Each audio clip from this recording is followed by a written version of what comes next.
Les doy la más cordial bienvenida a todos los participantes que ya de por sí han sido bastante puntuales, hasta minutos antes de las 4 de la tarde han estado conectados para poder brindar el inicio oficialmente a esta clase del día de hoy y mañana también en el mismo horario, que es la atención de parto eutóxico y distóxico.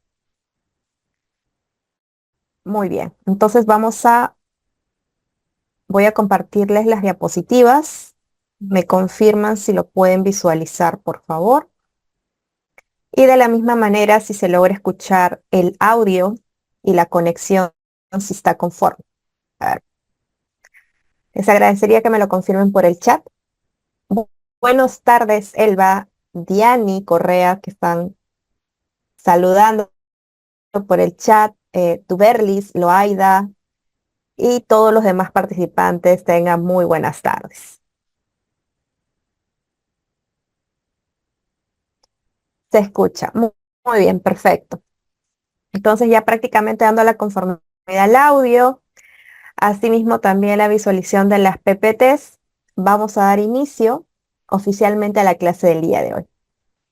Les saludo a la obstetra Luz Fabiola Garnique Quirós. En esta oportunidad voy a brindarles el tema de atención de parto eutóxico y distóxico.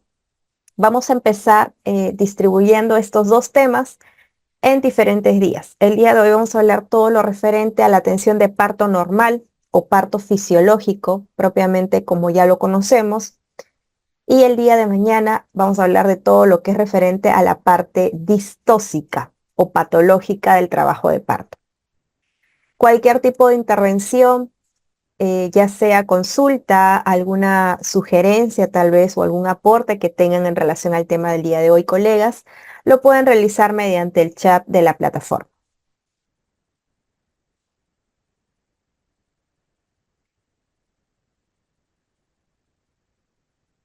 Nuestro temario a desarrollar básicamente está establecido en la parte introductoria del tema del parto fisiológico, los términos que nosotros debemos conocer y las definiciones respectivas a este tema a desarrollar, como lo que es la atención del trabajo de parto, cómo son las características de un parto normal, los periodos o las etapas del trabajo de parto y los mecanismos, que también es algo que nosotros tenemos que conocer y saber en qué consiste cada mecanismo del trabajo de parto, en qué momento es el que suscita ese tipo de mecanismo y cómo se va a desarrollar durante todo este proceso.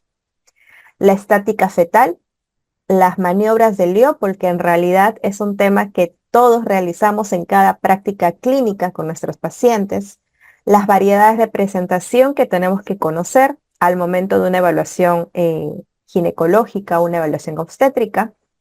Y bueno, por último, para finalizar el día de hoy, vamos a hablar acerca de las características y las etapas del trabajo de parto. ¿Sí? Entonces, como ustedes pueden visualizar, queridos participantes, todos estos son los temas o los subtemas más que todo que vamos a desarrollar el día de hoy.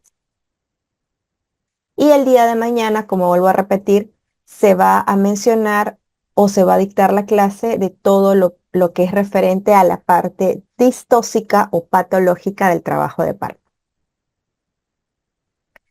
Empecemos. Empezamos hablando acerca de las definiciones o los términos generales o comunes de un trabajo de parto fisiológico, un trabajo de parto normal.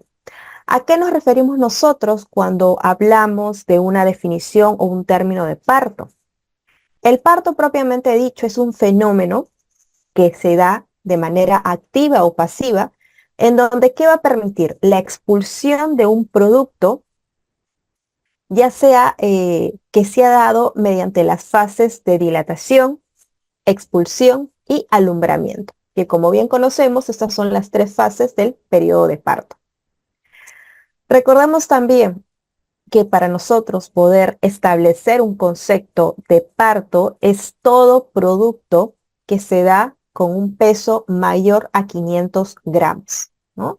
Si es un peso menor a 500 gramos, prácticamente no estamos dando la atención de un parto eutóxico, como se dice, porque todo feto que pesa menor de 500 gramos que esté básicamente en el primer trimestre de gestación, estamos hablando antes de las 13 semanas, lo consideraríamos ya con otro tipo de término que vendría a ser lo que es un aborto, ¿no? Lo que es un aborto, que es un peso inferior a lo estimado.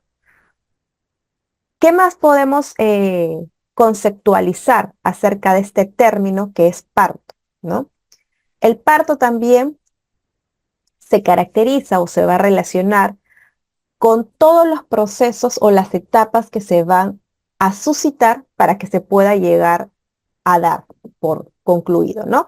Para que uno dé a luz o para que una mujer llegue a la etapa del parto, tiene que pasar por diferentes procesos, por diferentes fases, etapas, y justamente estas etapas en la cual tiene que pasar toda mujer gestante es el trabajo de parto en fase de dilatación, en el periodo expulsivo, cuando ya se va a dar el nacimiento del bebé, y en el periodo del alumbramiento, ¿no? Primero, como se dice, es el nacimiento del bebé, que es el primer nacimiento en realidad, y el segundo nacimiento vendría a ser el nacimiento de la placenta, o el periodo de alumbramiento, como también lo conocemos.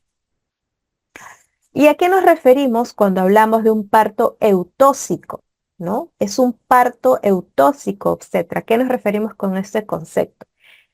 Se define como todo parto donde el feto se va a presentar o se va a dar en una presentación de vértice, que es lo normal, y que este proceso va a terminar sin la ayuda artificial de la madre o el producto. ¿Qué interpretamos con el concepto que dice sin ayuda artificial? Es decir, que no se va a utilizar algún tipo de instrumento para poder lograr sacar al bebé, ¿no? Muchas veces hay partos traumáticos que generalmente utilizan forceps, ¿no? O utilizan maniobras, ¿no? La famosa maniobra de Christeller, ¿no? Que muchas veces realiza para que de esta manera pueda salir el bebé del canal del parto. Es un parto traumático, es un parto que no es eutóxico, no es fisiológico, porque todo parto eutóxico, todo parto fisiológico sin complicaciones, lo definimos como la expulsión del producto sin la necesidad de haber utilizado alguna maniobra, sin la necesidad de haber utilizado algún tipo de ayuda artificial, algún instrumento como para poder ayudar a que el bebé salga. A eso nosotros definimos como un parto eutóxico, normal.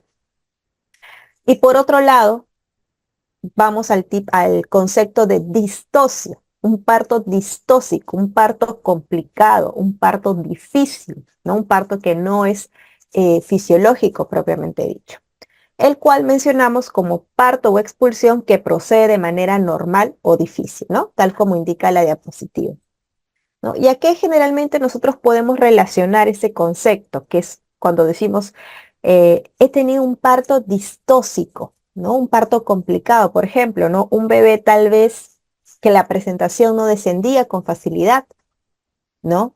O tal vez un bebé que presentaba algún tipo de distosia de la contractibilidad uterina durante el trabajo de parto.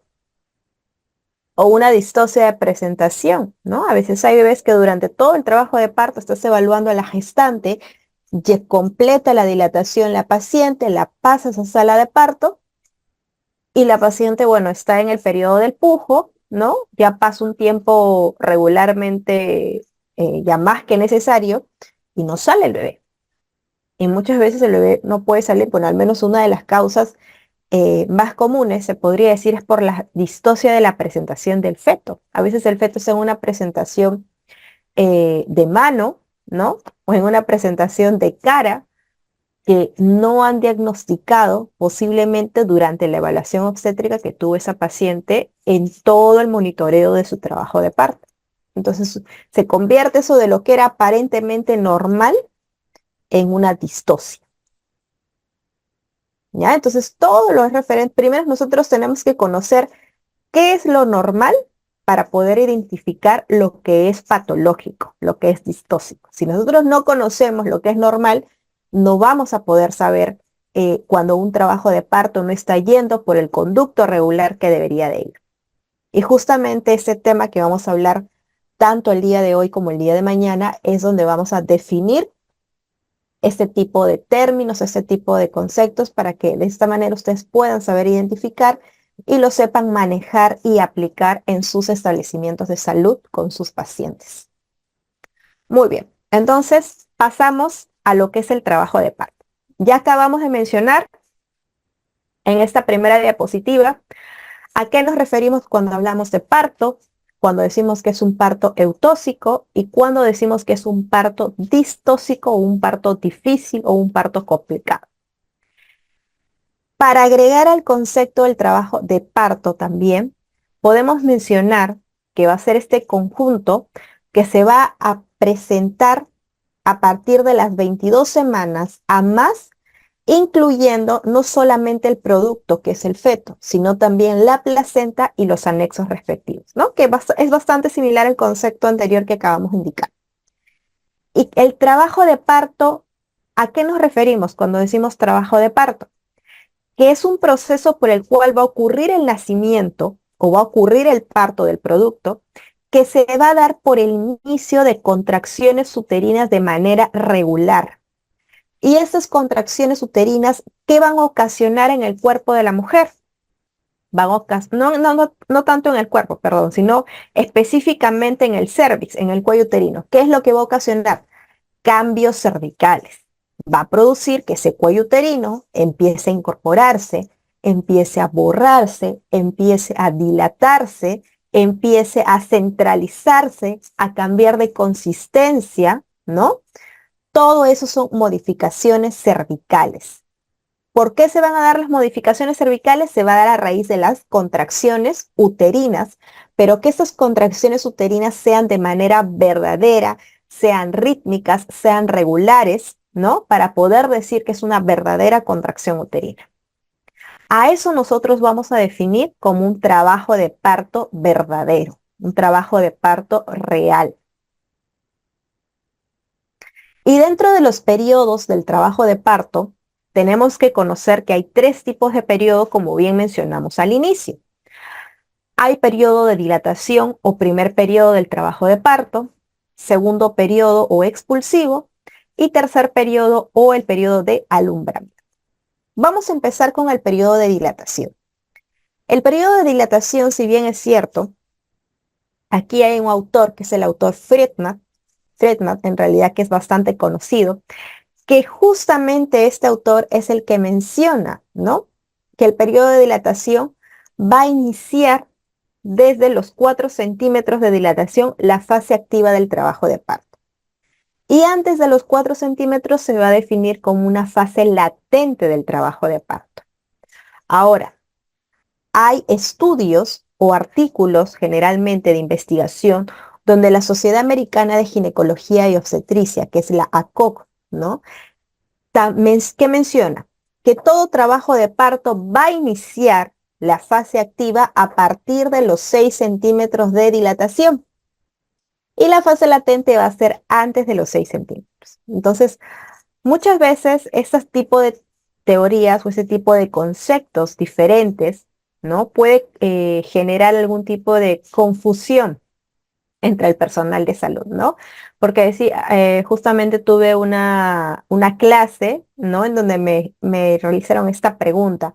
Me dijeron, Osetra, pero yo he visto en internet, bueno, no recuerdo exactamente dónde había visto la colega, en donde habían mencionado que la fase activa de trabajo de parto inicia desde los 6 centímetros y no desde los 4 centímetros como usted está explicando, ¿ya? Entonces, la pregunta sería ahí, ¿no? ¿Y dónde lo has visto? ¿Dónde lo has leído? Entonces, como que no estaba muy segura. Por eso, entonces, investigando, porque siempre es bueno investigar, no quedarse con la duda, ¿no? Para de esta manera poder resolver cualquier duda, cualquier incógnita que uno tenga en ese momento. Entonces, de acuerdo a ese tipo de consulta, ¿no? Sí, verdaderamente era así, ¿no? La fase activa iniciaba a partir de los 6 centímetros, pero eso lo menciona según la Sociedad Americana de Ginecología y Obstetricia, ¿ya? Que es la ACOP.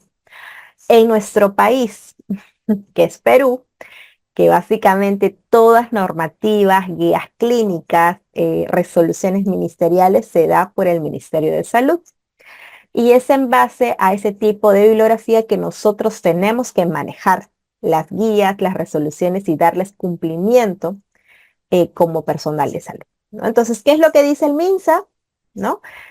También de la misma manera, que toda fase activa inicie desde los 4 centímetros y la fase latente antes de los 4 centímetros de dilatación.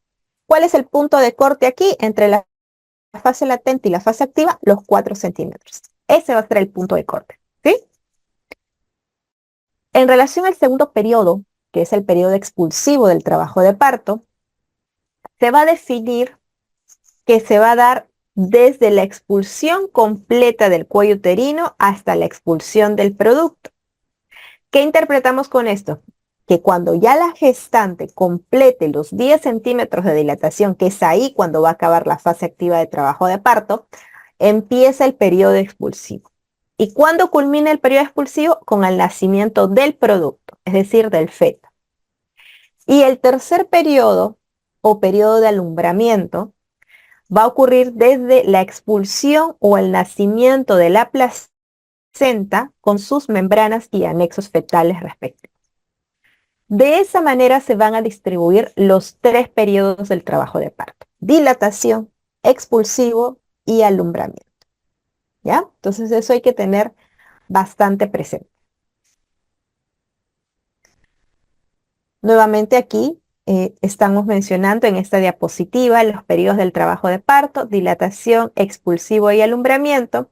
Y en el caso del parto distóxico, lo que vamos a mencionar, pero va a ser el día de mañana, es en realidad cuando hay una distosia de la contractibilidad uterina, cuando hay una hiperdinamia uterina, una hipodinamia uterina, el canal de parto propiamente dicho, que vendría a ser lo que es las distocias de la parte de la pelvis que se pueden presentar, y asimismo el contenido, que es el producto. Pero toda la parte distóxica o patológica lo vamos a hablar el día de mañana. Hoy día solamente nos vamos a concentrar en hablar todo lo referente a un parto fisiológico, a un parto normal.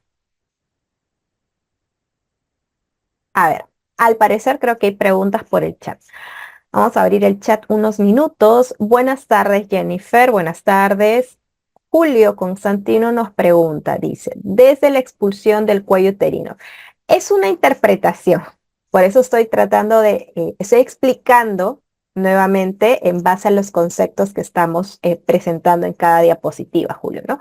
Desde la expulsión del cuello uterino se refiere básicamente esta terminología a cuando la paciente ya haya dilatado los 10 centímetros de dilatación, y una vez que haya culminado, haya alcanzado los 10 centímetros, ya prácticamente finaliza la fase activa del trabajo de parto. ¿Y cuál es el siguiente paso? El periodo expulsivo, que justamente se va a caracterizar por el nacimiento del producto. ¿Ya? Muy bien. Seguimos.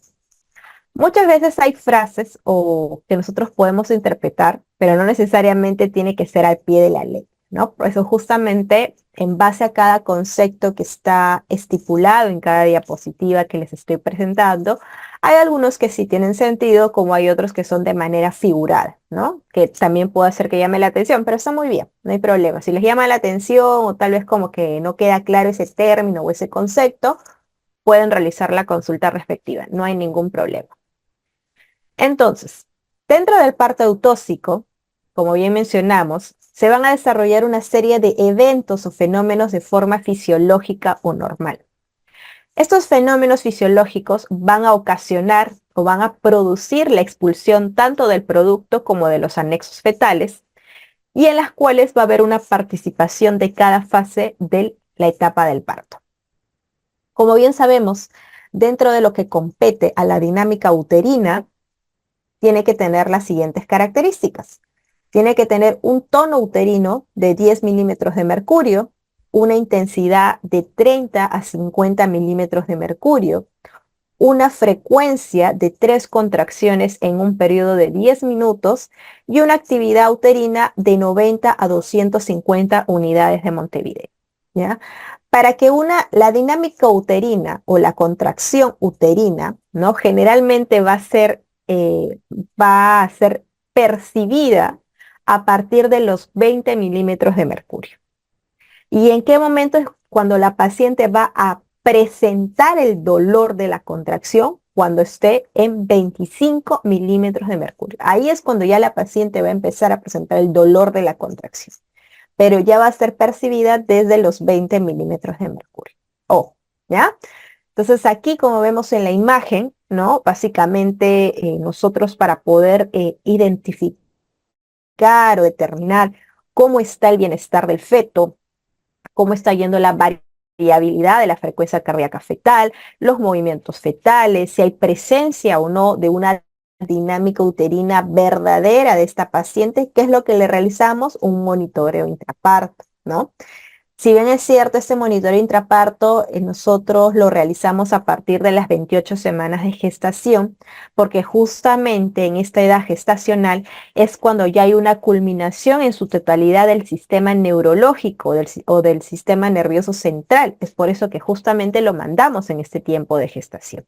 ¿Ya? Entonces aquí justo en la foto vemos cómo están que le realizan un monitoreo intraparto a esta paciente, ¿no? Y para el lado derecho nos muestra un trazado cardiotocográfico. En este trazado nosotros podemos, ¿qué vamos a ver aquí? A ver, vamos a ampliar la diapositiva, la foto específicamente para, eh, no sé, a ver, ¿cómo podemos agrandarlo? Uy, vamos a ver si se puede agrandar.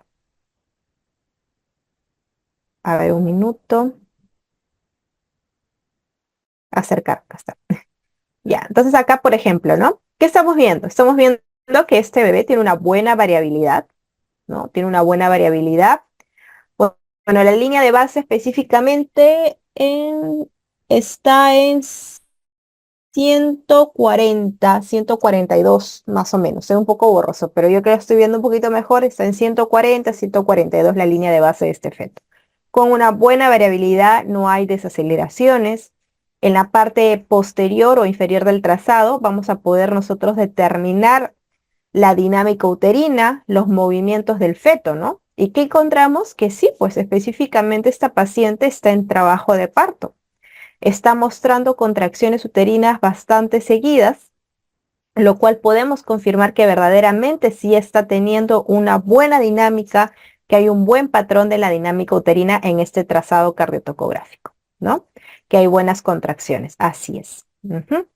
Muy bien. Y justamente para eso realizamos estos trazados, ¿no? Porque muchas veces realizamos la evaluación obstétrica a nuestra paciente, le hacemos el tacto vaginal, ¿no? Le escuchamos los latidos, las funciones vitales, etcétera. Y la paciente refiere, ¿no? Sí, la barriga se me pone dura, o me duele la cintura, o el dolor va hasta la cintura. Y a veces uno palpa con la mano, ¿no? Con lo que generalmente nosotros podemos identificar, pero no siempre la contracción la vamos a percibir, ¿no? A veces es difícil, y más aún en pacientes que son obesas, que es más complicado todavía, ¿no? Y la paciente te puede decir en realidad tantas cosas, ¿no? Te puede decir, no, si siento, no, si estoy con dolor, pero tú estás evaluando, estás poniendo tu mano ahí prácticamente a nivel del fondo uterino. Percibes la contracción como que no la percibes, si tienes esa duda, ¿no? ¿Es o no es? ¿No? Entonces, ¿qué hacemos? Soluciones, ¿no? Una de las cosas que puedes hacer, le haces un monitoreo, ¿no? Le colocas el monitor y de esta manera el monitor te va a poder ayudar o confirmar la duda que puedes estar teniendo en ese momento, ¿no? Y no confiarte, porque a veces nos confiamos y decimos, no, no es contracción, porque recuerden que no necesariamente una contracción uterina va a ser bastante intensa, ¿no? Que la barriga va a estar totalmente contraída y se va a poder percibir con mucha facilidad. Por eso les pongo el ejemplo de las pacientes obesas, ¿no? Las pacientes obesas, la contracción a veces es intensa, ¿no? Pero uno no lo percibe con facilidad por la gran cantidad de tejido adiposo que puede tener esa paciente.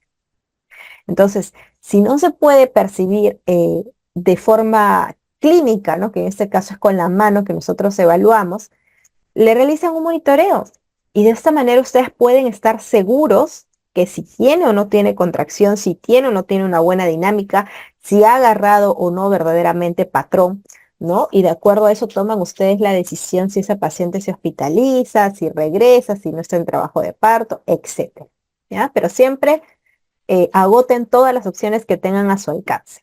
dependiendo del lugar donde trabajen también. Muy bien. Entonces, en relación a la dilatación, a este primer periodo del trabajo de parto, ¿no? Hay ciertas hormonas que participan para dar el proceso de la contracción, para contraer el útero. Por parte de la mamá, ¿quién es la que va a participar en este proceso para lograr la contracción? El oxitocina. ¿Dónde está la oxitocina? Recordemos que la oxitocina parte de los núcleos supraparaventriculares, perdón, que se van a derivar o van a ser segregados por el hipotálamo a raíz de la neurohipófisis, ¿no?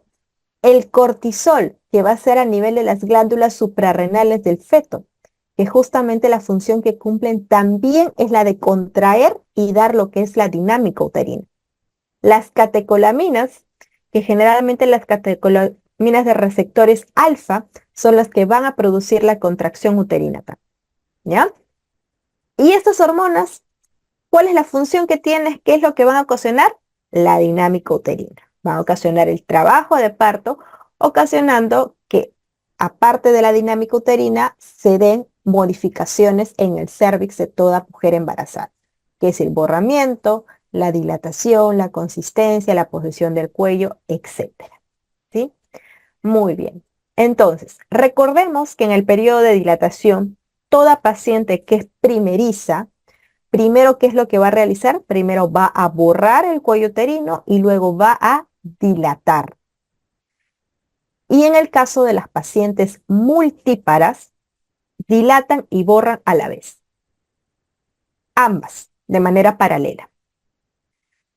Dentro de la fase latente de trabajo de parto, como bien ya hemos mencionado, se va a caracterizar porque se va a dar antes de los 4 centímetros de dilatación y la fase activa es a partir de los 4 centímetros de dilatación.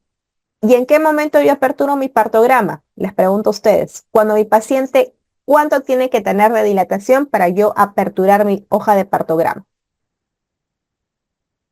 A ver, ¿con cuánto de dilatación tiene que estar mi paciente para yo aperturar mi partograma? A ver, para que no se duermen, si algunos están durmiendo por ahí. Atentos, chicos, atentos, atentos. Con 4 centímetros, por ahí creo que leí mayor de 4. A ver, 4, ya. Hasta ahorita todos están coincidiendo. Por ahí creo que leí mayor de 4. Ahora me dicen 6 centímetros, 4 centímetros, 4 centímetros. Ya, mayoría dice 4 centímetros. Uno que otro por ahí creo que he leído que dice mayor de 4 y ahí otro comentario he leído mayor de 6 o 6, si no me equivoco. 7 centímetros nos dicen ahora. Ya, a ver. Nuevamente voy a volver a explicar el tema de lo que es el trabajo de parto o la fase de dilatación, ¿sí? La fase activa de trabajo de parto, colegas, se inicia desde los 4 centímetros de dilatación. A eso nosotros llamamos como fase activa. La fase latente de trabajo de parto inicia desde que la paciente tiene 1 centímetro hasta los 3 centímetros de dilatación. Y la fase activa inicia desde los 4 centímetros hasta los 10 centímetros, que es la dilatación completa. Eso es lo que nos menciona la teoría de Friedman y asimismo la teoría o las guías que nosotros tenemos aquí en nuestro país, que es por el cual manejamos esas guías y las aplicamos en la práctica clínica con nuestros pacientes. Por otro lado, a nivel mundial, según en este caso, la Sociedad de Ginecología y Obstetricia, la Sociedad Americana, que es la COG, ¿qué nos menciona? ¿Qué nos refiere? De que la fase activa de trabajo de parto inicia a partir de los 6 centímetros de dilatación. Eso es lo que nos menciona la COG, que es la Sociedad Americana. Entonces, ¿en qué me guío yo para de esta manera poder saber cuándo está en fase activa, cuándo está en fase latente, cuándo tengo que abrir mi partograma, etcétera? Ustedes se tienen que guiar de lo que indican nuestras guías. Así de simple. ¿Y qué indican nuestras guías?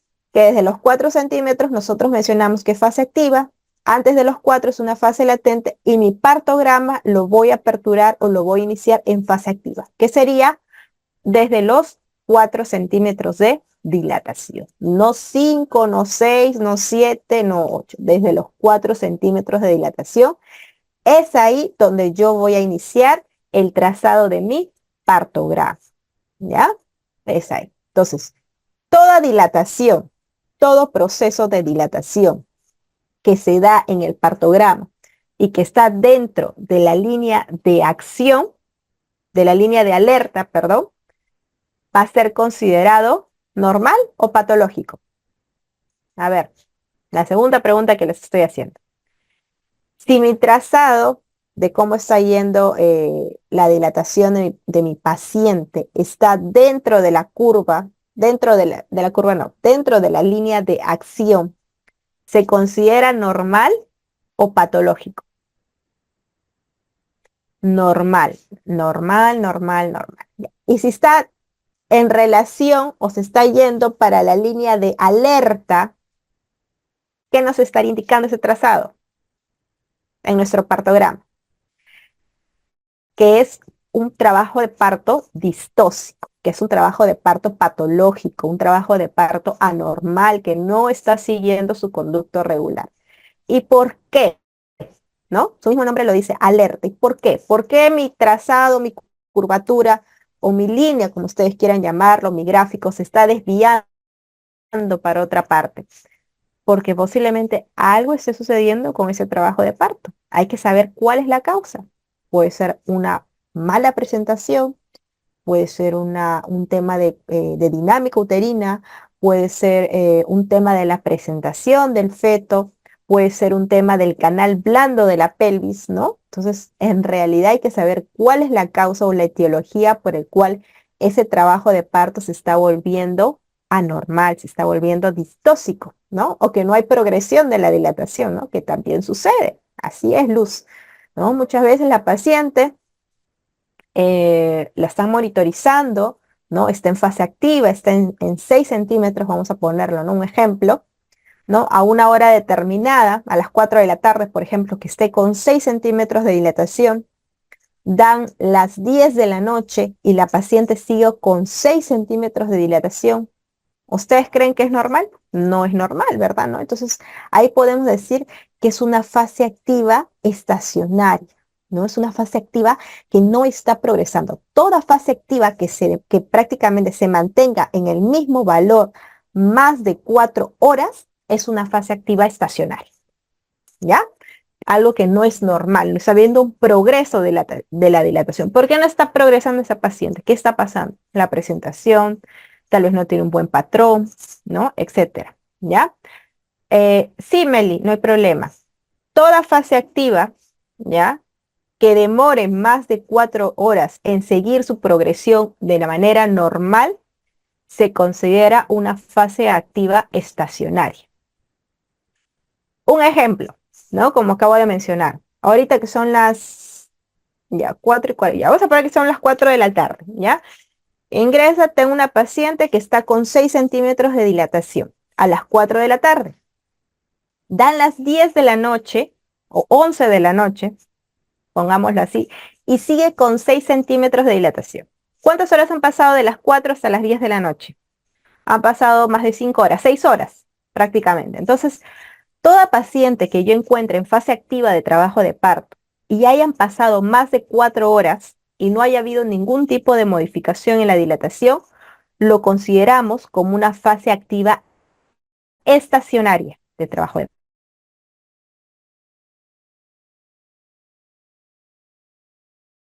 parto. ¿Qué hacemos? ¿Qué hacen? Ustedes guían, monitorizan al paciente, le avisan al especialista, le avisan al médico, la siguen teniendo ahí en el área de observación.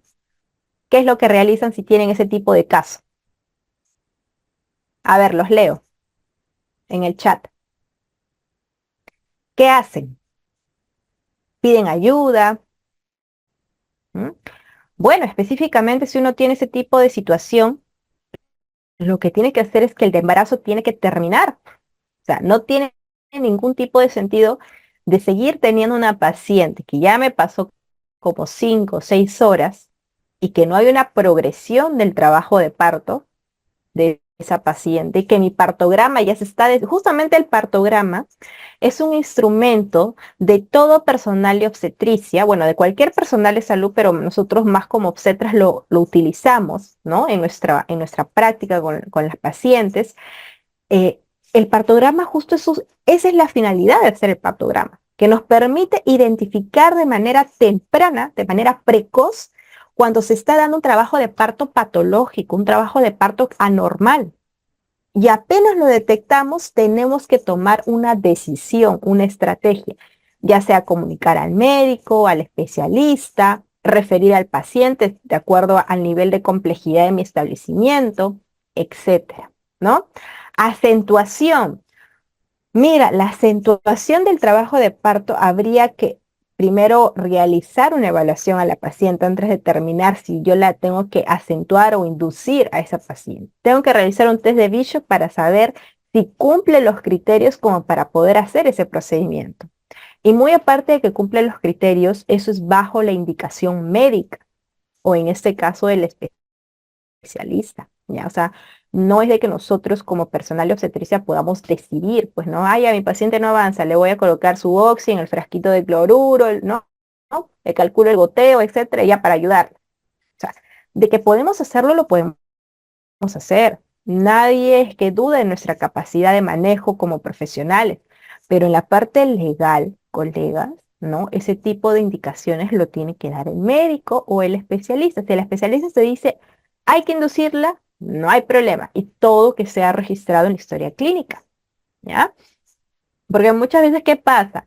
¿No? Que a veces hasta las pacientes ya saben y ya conocen quién eres tú, ya saben quién es el ginecólogo, quién es practicante, quién es interno, etcétera, ¿no? Ya las pacientes en realidad saben hasta más que tú, saben todo internet también, ¿no? Entonces, a veces, ¿qué comentarios realizan los pacientes? ¿No? Dicen, ah, no, es que la obstetra me colocó algo en mi suero y eso me ayudó a dar a luz más rápido y ya se quedan con esa idea, ¿no? Entonces, ¿sabes? Para su siguiente parto, si yo trabajo con la misma paciente, la paciente va a decir, ¿no? No, en mi bebé anterior me pusieron algo en el suero y eso me ayudó. Así que quiero que nuevamente me vuelvan a colocar lo mismo porque eso me va a ayudar y voy a poder dar a luz rápido. Entonces, ¿a qué voy con este comentario? ¿No? Que muy independiente de que sea una indicación médica o del especialista, que siempre es bueno también explicarle a la paciente todo procedimiento que tú realices, ya sea en alguna evaluación, ya sea en alguna administración de algún medicamento o algún procedimiento que vas a realizar, tanto al paciente como al familiar que acompaña, ¿no? Yo sé que a veces puede ser un tema de tiempo, un tema de demanda de pacientes, que hay un montón de gente, ¿no? Que no te alcanzan ni las manos a veces para poder atender a todos, pero siempre hay tiempo, así sea 1 o 2 minutos explicar. Y eso te va a hacer, se podría decir, quedar mejor con el paciente. Vas a poder generar confianza con el paciente porque le estás informando qué estás haciendo, por qué lo estás haciendo y de la misma manera a la pareja o al familiar que acompaña. ¿Ya? Nos dice comunicar al médico y ver cuál es el problema del por qué no avanza. Si no se tiene una buena capacidad resolutiva, se tendría que referir. Así es, Tatiana, ¿no? Se tiene que referirse en caso, a veces no, a veces trabajamos, a veces hay colegas que trabajan en puestos de salud o trabajan en centros de salud donde no hay médico especialista, ¿no? O tal vez en las partes lejanas de nuestro país, la parte rural, donde para poder acceder a otro establecimiento de mayor complejidad, ya sea un hospital, es bastante inaccesible geográficamente, ¿no? Y también por el tema de la distancia, con mayor razón. Si hay esas dificultades, con mayor razón tenemos que tomar una decisión rápido y referir al paciente y no esperar más.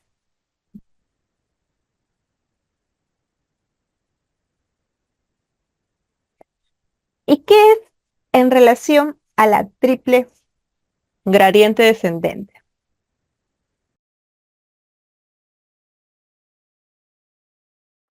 Un reto.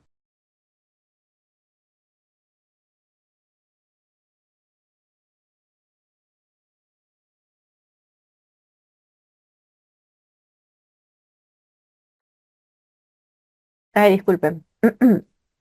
Un poquito de tos. Ya. Entonces, ¿qué es en relación a la triple gradiente descendente? ¿Qué conocemos acerca de este término, ¿no? A ver, ¿quién sabe? Acá, por ejemplo, vemos la imagen, ¿no? De una gestante, específicamente en la parte abdominal, que está señalado por diferentes flechas, ¿no? Y todas las flechas apuntan o se orientan hacia el producto o hacia el útero. Entonces, ¿qué conocemos en relación a la triple gradiente descendente? A ver, ¿quién conoce? A ver, Luz nos dice distosia de la dinámica uterina. Ok, Luz, sí, esa es justamente la anterior, ¿no? La pregunta anterior. Que la contracción empieza en el fondo uterino y es más intensa en el fondo. Ok, perfecto. Mixi nos dice, son las contracciones que comienzan desde el fondo uterino. Ujú, así es. A ver, ¿quién más? Judy González nos refiere. Se trata de la dinámica uterina en cuanto a su frecuencia, duración e intensidad que se debe ir del fondo uterino hacia el cérvix. Muy bien. Ujú, ya, a ver.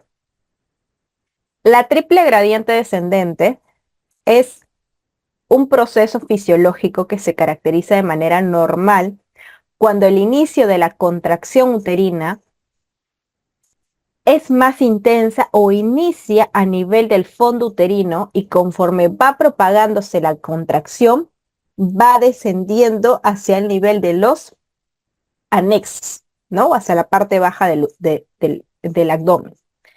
Eso es una triple gradiente descendente normal. ¿Y cuando decimos que es una gradiente descendente invertida? Cuando es todo lo contrario, que en vez de que la contracción inicie a nivel del fondo uterino, inicia desde la parte de abajo hacia arriba. Por eso se dice que es una triple gradiente invertida. Es al revés el inicio de la contracción. ¿Y qué sucede cuando el inicio de la contracción es al revés? O sea, no es de arriba hacia abajo, que es lo normal, como debería de pasar, sino que es de abajo hacia arriba. Ya, obviamente, si suscita eso, nos está indicando que esa paciente tiene una distosia de la contractibilidad uterina, ¿no? Algo está pasando. No es una contracción uterina normal, regular, como generalmente debería de ser. Entonces va a tener ciertas consecuencias, ¿ya? Por eso tenemos que observar bien en la evaluación clínica cómo inicia la contracción, ¿no? Lo normal es que desde el fondo uterino, ¿no? Que justamente ahí van a estar, ¿cómo se llama? En las partes más altas del útero, en los cuernos uterinos, es ahí donde se va a empezar a realizar la propagación de la contracción uterina, ¿no? Y conforme va dándose, va disminuyendo, no va disminuyendo, sino se va propagando hacia la parte inferior, ¿no? Del útero. Así es, Mar de Luz.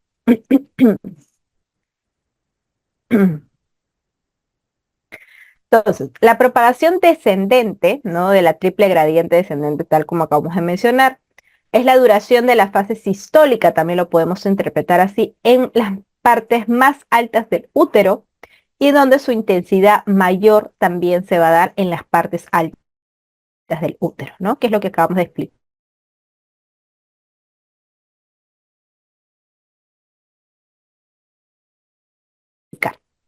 Y en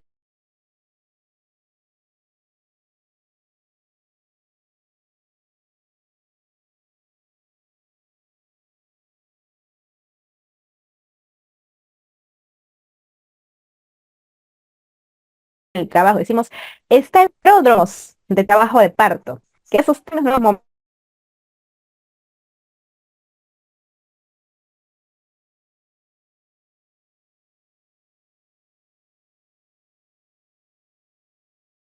momento, en alguna oportunidad, o no han buscado, o es la primera vez que escuchan este término.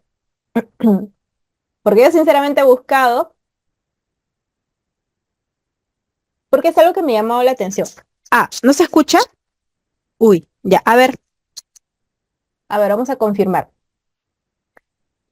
Se congeló un ratito la pantalla, ya, pero ahora sí se me escucha normal. Sí, es mi internet, es mi internet. No se preocupen, colegas, es mi internet, no es de ustedes. Ok, ya, listo. Muchas gracias por la confirmación y por avisarme también. Lo bueno es que fueron unos segundos, no fue mucho tiempo. Sí, sí, claro, voy a repetir, Ruth, no te preocupes. ¿Ya? Como les estaba preguntando, vamos a pasar ahora a hablar acerca de la fase prodrómica o pródromos del trabajo de parto. Les estaba preguntando a ustedes si en algún momento han encontrado bibliografía obstétrica con este término, que diga pródromo del trabajo de parto. ¿Han encontrado en los libros? Porque yo nunca he encontrado en realidad. Y eso que yo empecé a buscar cuando escuché por primera vez cuando era interna, me acuerdo. Escuchaba que decían, pues no, está en pródromos. Y yo me mataba pensando en pródromos, pues no, y no entendía porque yo jamás había escuchado y tampoco en los textos decía pródromos, ¿no? Yo conocía fase latente, fase activa, pero yo no escuchaba pródromos. Pródromo de trabajo de parto, ¿qué será? ¿No? Entonces, uno busca, pues, ¿no? Los libros, ¿no? Pero en los libros no hay. O sea, el libro te dice, así es bien, bien tajante, fase latente, fase activa, ¿no? Y cuando es un trabajo de parto distóxico, pero no te dice pródromos. Por un momento llegué a pensar que es algo que habían inventado, que en realidad es algo ya tal vez por la misma experiencia, o no sé, ¿no? O términos, o un sistema de manejo que se haga en los hospitales. Pero bueno, al final logré entender. Y ya una vez que logré entender, ¿no? Es algo que ya yo también manejo dentro de mi trabajo, ¿no? El pródromo de trabajo de parto, la fase prodrómica o está en pródromos de trabajo de parto, es la fase previa que se da antes del inicio del trabajo de parto verdadero. Esta fase prodrómica puede durar días, puede durar horas, no necesariamente inicie ya de forma inmediata, ¿no? ¿Cómo van a ser las contracciones? Las contracciones van a ser irregulares, no van a ser contracciones con buena intensidad, con buena frecuencia, con buena duración, no, van a ser irregulares, van a ser de corta duración. El descenso del fondo uterino, ¿no? Es algo que nos va a llamar bastante la atención porque la altura uterina va a empezar a descender, ¿no? Va a decir, pero yo le medí a mi paciente hace una semana y estaba en 32 y ahora le mido y está en 30, ¿no? O he medido mal, ¿no? Ya te creas la duda. No, hay un descenso del fondo uterino, ya empieza a descender el feto, empieza a entrar en canal. La expulsión del tapón mucoso, ¿no? Cuando van las pacientes y nos refieren, usted, señorita, he botado un moquito con sangre, o un poquito medio marrón, medio chocolate, ¿no? La expulsión del tapón mucoso. El aumento del flujo vaginal y las reacciones vasomotoras en el rostro de la paciente, ¿no? Muchas veces las pacientes, la misma cara, ves cómo le cambia cuando ya ingresan o ya empiezan a tener un trabajo de parto verdadero, ¿ya? Entonces, a eso nosotros llamamos fase prodrómica. ¿Qué más podemos incluir en esta fase prodrómica? Las contracciones de Braxton Hicks, ¿no? Tal como escribieron ahí en el chat. Las contracciones de Braxton Hicks generalmente se dan en el tercer trimestre de gestación y son contracciones irregulares o un falso trabajo de parto, también se conoce, ¿no? Esas contracciones generalmente aumentan ya sea en intensidad, en frecuencia, pero no llegan a ser cada 3 minutos, como generalmente es. No llegan a tener una buena duración, duran en realidad, son bastante cortas, lo que nos indicaría que no es una verdadera dinámica uterina. El aumento del flujo vaginal, las reacciones vasomotoras, ¿no? Que justamente acabamos de mencionar, estas van a estar relacionadas a los cambios hormonales que se van a dar en las últimas semanas de gestación. Y de la misma manera, la eliminación del tapón mucoso, que va a estar formado dentro del conducto cervical, se debe a los cambios que éste va a sufrir, que va a indicar justamente el inicio inminente del trabajo de parto, ¿ya? Hay que tener en cuenta, colegas, ya, que cuando una paciente va porque tuvo ya la expulsión del tapón mucoso y que esté en pródromos, no quiere decir de que ya vaya a dar a luz ahí mismo, como bien mencioné. La fase prodrómica puede ser horas, puede ser días, ¿no? A veces yo he examinado a pacientes, por ejemplo, un lunes, y recién han empezado su trabajo de parto después de una semana. Puede pasar, ¿ya? Ahora, también algo que les quería comentar y que yo supongo que deben haber escuchado en su internado, ¿no? O tal vez en su trabajo, que dicen que cuando evalúan a la paciente, dicen, la paciente está, el cuello está dehiscente un dedo. Está dehiscente o el otro término que utilizan es, está permeable. Ahí está. Permeable un dedo, dehiscente un dedo. ¿Qué significa eso? A ver, en el chat pueden escribir.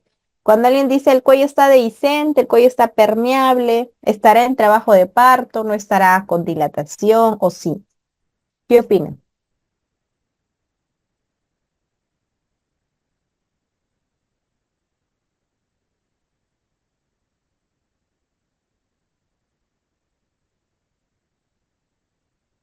Cuando refieren a esos términos.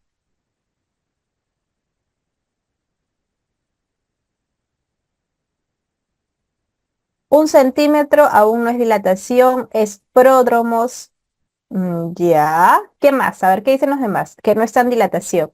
Nicia nos dice significa que, por ejemplo, se encuentra en 2 de dilatación, pero que al sacar los dedos el cuello del útero vuelve a cerrarse y no lee más. Ya. El orificio cervical está permeable, más no el OSI, nos dice Catherine, aún no hay nada de dilatación exageradamente, supongo que debes haber escrito en la vida. Ya. ¿Qué más?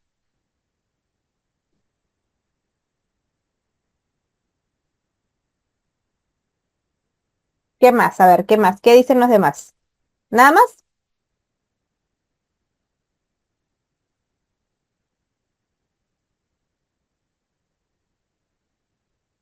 Dehiscencia se refiere a la elasticidad del cervix, nos dice Sandra. Ya, a ver, cuando generalmente nosotros hacemos una evaluación y decimos que el cuello está permeable, que está dehiscente, ¿no? O que ingresas el dedo, ¿no? Ingresa tu dedo o el pulpejo de tu dedo y una vez que sacas y el cuello se vuelve a cerrar, o el otro escenario es de que ingrese tu dedo, sacas y el cuello se quede abierto, ¿no? Se quede permeable, ¿no? Cualquiera de las dos opciones, colegas, la paciente no está en trabajo de parto, no está en trabajo de parto, ¿ya? A veces nos podemos confundir en el caso de las multíparas, ¿no? Porque ya de por sí las multíparas, ¿cómo está el orificio cervical externo? Ya está entreabierto. Entonces, cuando nosotros hacemos el tacto y pensamos, ¿no? Y dice, está en uno, está en dos, ¿no? Entonces, es en dos, no está en fase latente, ¿no? Hay que hospitalizar a la paciente, ¿no? Más aún si es multi para avanzar rápido, cómo se va a ir a su casa. La señora está ahí todo el día, toda la tarde, toda la noche, al día siguiente, tranquila, ni dolores, nada. ¿Qué pasó? Pero dice que estaba en dos y ya debería avanzar, ¿no? Y debería estar en fase activa. Y le realizan nuevamente el tacto y no estaba en dos, sino que estaba el cuello permeable, ¿no?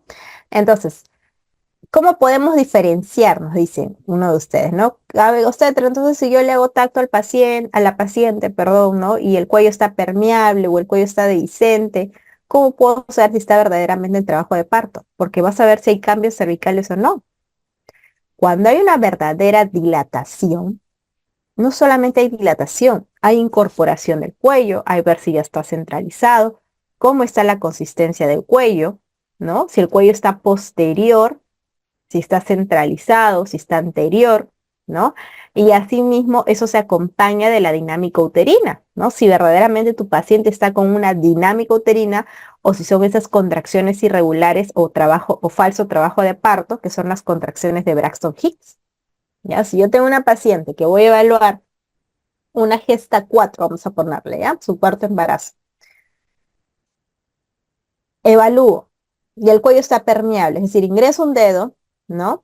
Ingresa Saco mi dedo y el cuello sigue abierto, pero veo que el cuello no está borrado, no está incorporado, la consistencia sigue siendo dura, no hay la posición sigue siendo posterior, ¿no? Del cuello, y no hay dinámica, obviamente es que la paciente no está en trabajo de parto, ¿ya? Entonces tengo que saber las características de las modificaciones del cérvix y asimismo tengo que saber las características de la dinámica uterina para yo poder determinar verdaderamente si mi paciente amerita que se quede hospitalizada porque ya inició su trabajo de parto, ¿ya? Entonces, eso es lo que nosotros tenemos que aprender a manejar, aprender a evaluar, a diferenciar, porque la decisión las vamos a tomar nosotros, colegas. El médico no va a tomarla, el médico va a decir, es tu decisión. Algunos médicos no deciden, ¿no? Aunque en realidad deberían decidir ellos, ¿no? Pero algunos médicos no deciden, ya, usted ve, licenciada, ¿no? Que decide si se hospitaliza, no se hospitaliza, si le decimos que se vaya a su casa, que regrese más tarde o que regrese mañana, ¿no? Entonces, es tu responsabilidad porque tú estás evaluando a la paciente, ¿no? Y si tú dudas de tu evaluación o no estás segura, ¿no? Es mejor, ¿no? Yo les sugiero, ¿no? Como colega, de que pidan ayuda. No tengan vergüenza. Pedir ayuda no significa de que uno sepa menos o que esté haciendo algo malo, para nada. Todos pedimos ayuda en algún momento, todos, sin excepción. Ya, es mejor pedir ayuda, ¿no? Pedir ayuda tal vez a otro colega que esté de turno, ¿no? Para que nos pueda cerciorar si verdaderamente es así o no es así. O alguien de su confianza que tenga el conocimiento y los puede apoyar, ¿ya? Pero nunca ser avesados, pues, ¿no? Y tomar una decisión tal vez y ni siquiera estar seguros. Entonces es mejor a veces pedir ayuda.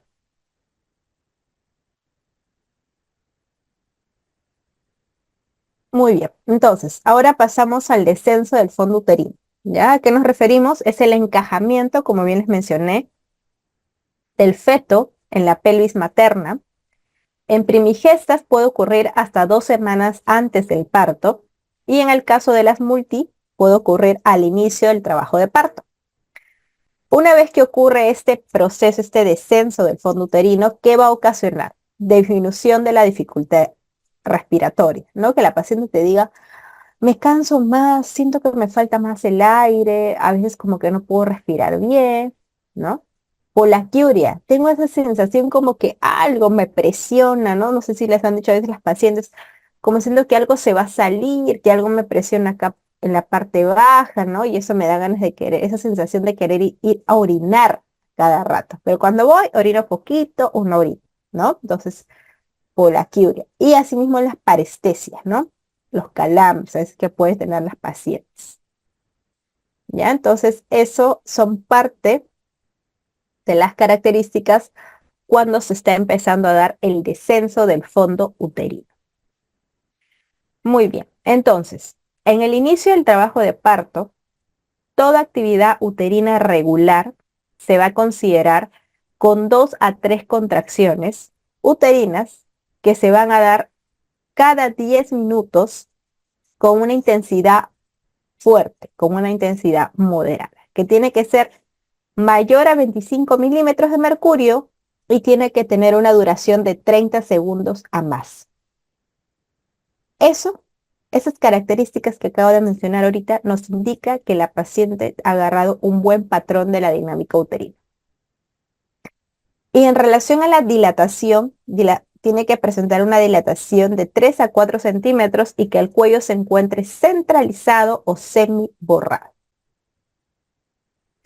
Justamente como vemos acá en la imagen, ¿no? Por ejemplo, en esta zona de acá vemos el cuello uterino, acá vemos un cuello uterino sin borramiento, vemos la longitud del canal de cervix que es de 4 centímetros de dilatación, ¿no? Aún no está borrado este cuello, pero ya está dilatado porque está con 4. En la letra B vemos un cuello uterino con borramiento, ya ven cómo se empieza a borrar el cuello uterino de manera parcial. Y la longitud del canal cervical ya no es de 4, sino es de 2 centímetros de dilatación.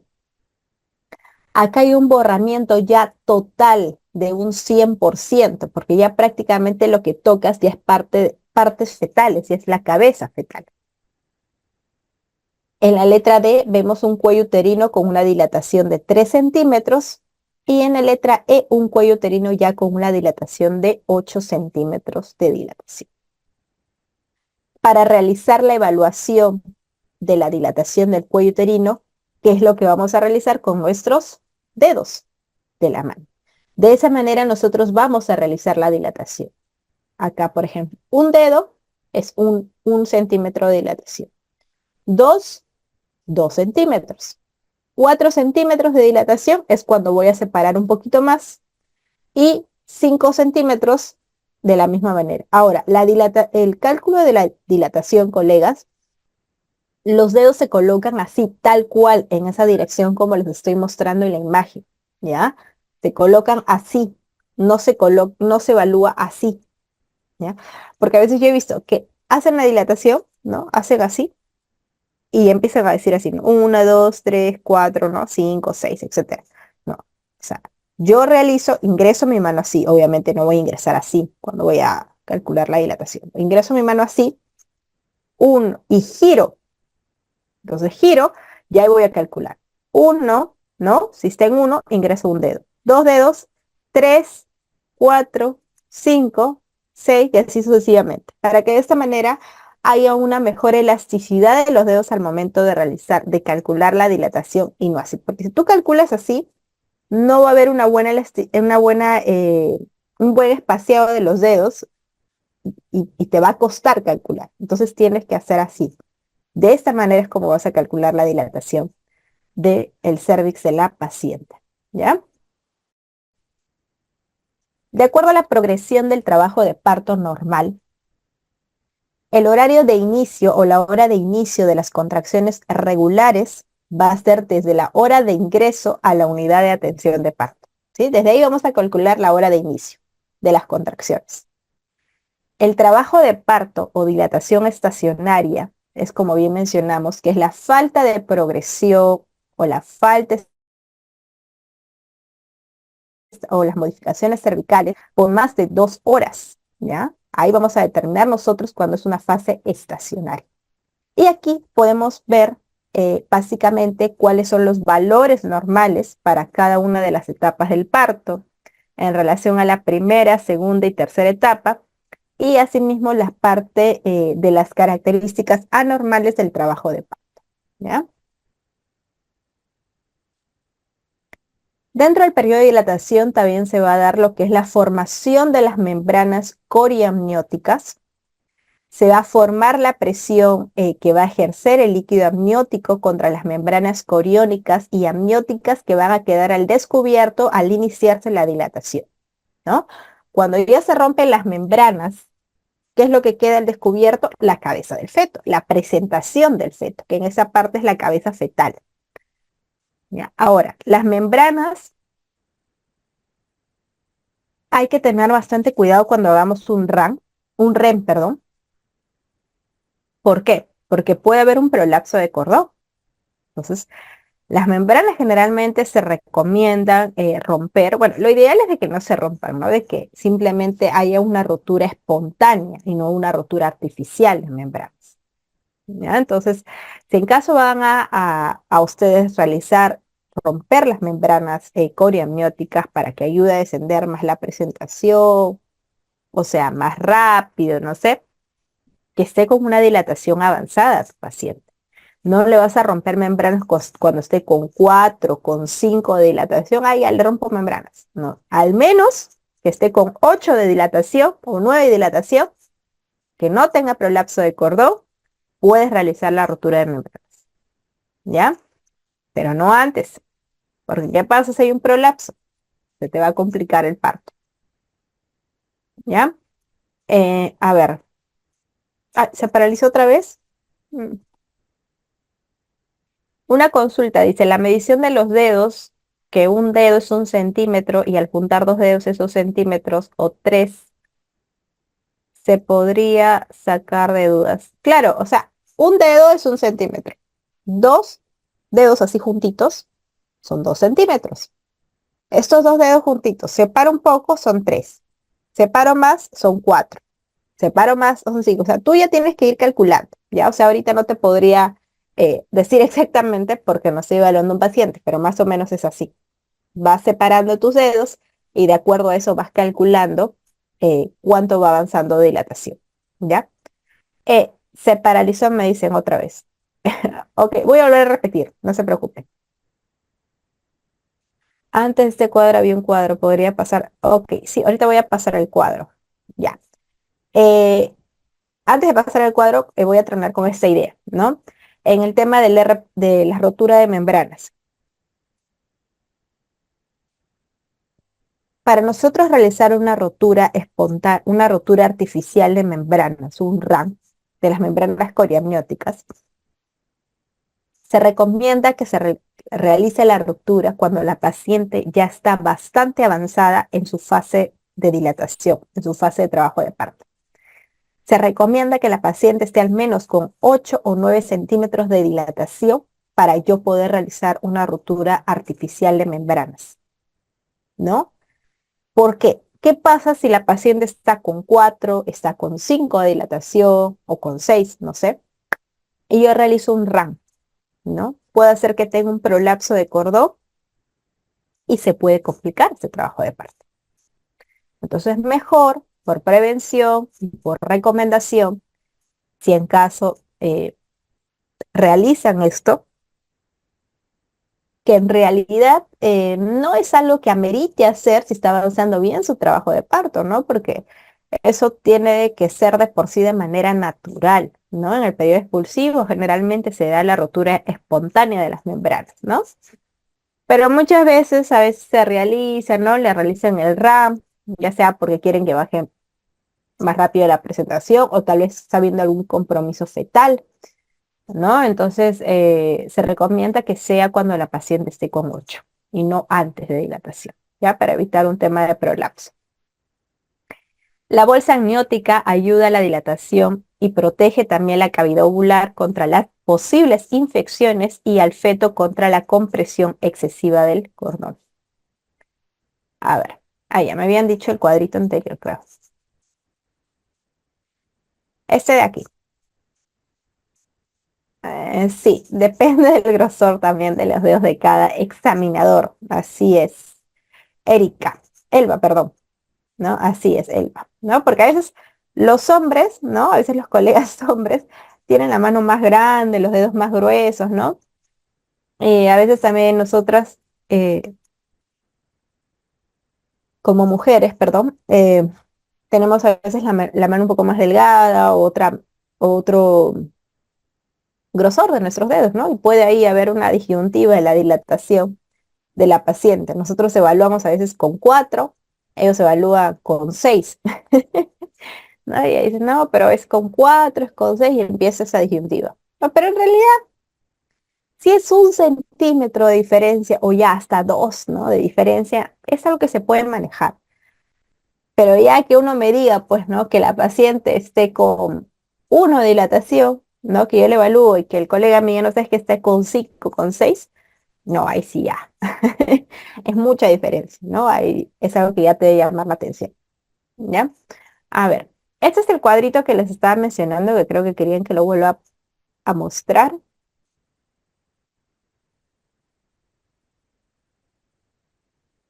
A ver, no sé quién me está carabateando las diapositivas, por favor. Eh, no hay que rayar las diapositivas, ¿ya? Este cuadrito, como bien había mencionado, nos muestra los valores normales y anormales del trabajo de parto, de acuerdo a la cantidad de horas que tiene que tener una paciente durante la fase de dilatación, la fase de descenso y asimismo la fase del periodo expulsivo. Ujú.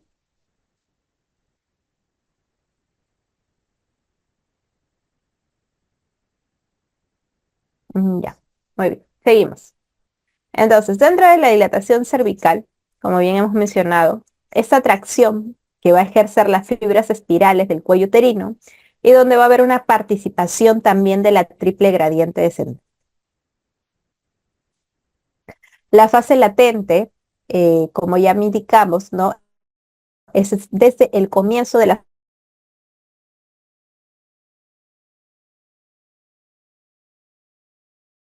contracciones uterinas hasta las centímetros, ya se menciona que es una fase activa del trabajo de parto. Uy, ya. ¿Se me escucha bien? Creo que se fue el internet. A ver, me confirman por el chat si se escucha bien o se ha congelado la imagen o la diapositiva porque sí, ya, ok, ya ven, ya. Sí, sí, no hay problema, yo voy a repetir, no hay problema, tranquilos. Ya, como les estaba mencionando, la fase latente, para volver a repetir, ¿no? Es la que inicia desde que la paciente esté con 1 dilatación hasta 3 centímetros de dilatación, ¿ya? En donde se va a reproducir el reblandecimiento y el borramiento del cuello uterino y que no debe superar las 12 horas de trabajo de parto, ¿ya? No debe superar las 12 horas, ¿ya? En cambio, en la fase activa, va a iniciar a los 4 centímetros de dilatación y va a actuar de manera rápida. O sea, la fase activa es la que va a tener más rapidez en desarrollarse, va a ser más rápido, más acelerada que la fase latente. La duración en el caso de las primíparas o primigestas es de 4 a 6 horas y en el caso de las multíparas es de 2 a 4 horas. Dentro de las subfases de la fase activa encontramos a la fase de aceleración, la fase de declive máximo y la fase de desaceleración. ¿Qué nos indica la fase de aceleración? Que esta dilatación del trabajo de parto va a progresar con bastante rapidez, ¿no? Así como su mismo nombre lo indica, es una fase acelerada. La fase de declive máximo es cuando la dilatación va a alcanzar su máxima velocidad y la fase de desaceleración es todo lo contrario, se revierte, ¿no? Que va a empezar a hacer la dilatación mucho más lenta. Va a ser una fase bastante breve, bastante corta, que se va a producir antes de que se complete la dilatación.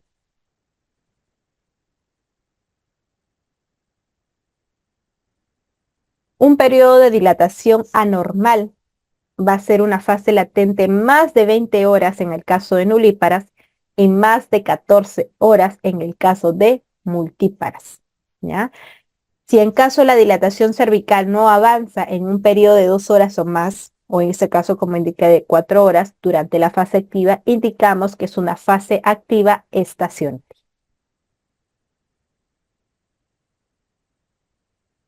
Sí, las diapositivas se las van a pasar, no se preocupen, ya eso ya es coordinación con la representante de la institución, ella va a coordinar con ustedes en el tema de la entrega del material, o algunas otras consultas que ustedes puedan tener respecto a las clases que estamos dictando el día de hoy y el día de mañana.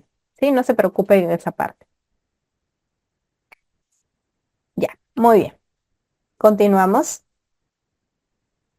Entonces, justo que estamos hablando ya de forma reiterativa de este autor que es Braxton Hicks, vamos a mencionarlo un poco más para que puedan conocer acerca justamente de este autor que participa en realidad y que dio un gran aporte en el tema del trabajo de parto, ¿no?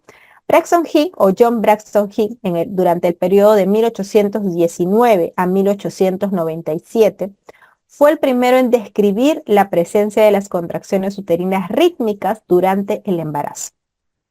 Y de la misma manera, el autor Samuel Christeller, durante el periodo de 1820 a 1900, es donde describe por primera vez las características de la contracción uterina, en el cual estas tienen que tener los siguientes parámetros: una presión basal de 8 a 12 milímetros de mercurio, una intensidad, una frecuencia y una duración. La intensidad debe ser de manera variable, que se maneje entre los rangos de 5 a 25 milímetros de mercurio, una frecuencia menor de una frecuencia menor de 10 minutos y ocupan una gran extensión del músculo liso, ¿sí? Van a ser desordenadas en cuanto a su aparición, por eso se dice que son contracciones irregulares. En relación a la rotura de membranas, vamos a tener una rotura oportuna, una rotura precoz, una rotura tardía y una rotura prematura. ¿Cuándo decimos que es una rotura oportuna? Cuando la dilatación va a ser mayor de 10 centímetros. Es decir, mi paciente ya está completa ya prácticamente y rompe membranas ya en el periodo expulsivo, es una rotura de membranas oportuna. ¿Cuándo es una rotura precoz? Cuando la dilatación va a ocurrir durante la dilatación, pero va a ser antes de que ésta sea completa. Es decir, va a estar tal vez en 9, en 8 o en 7 centímetros, ahí se va a dar la rotura precoz, antes de que complete los 10 centímetros.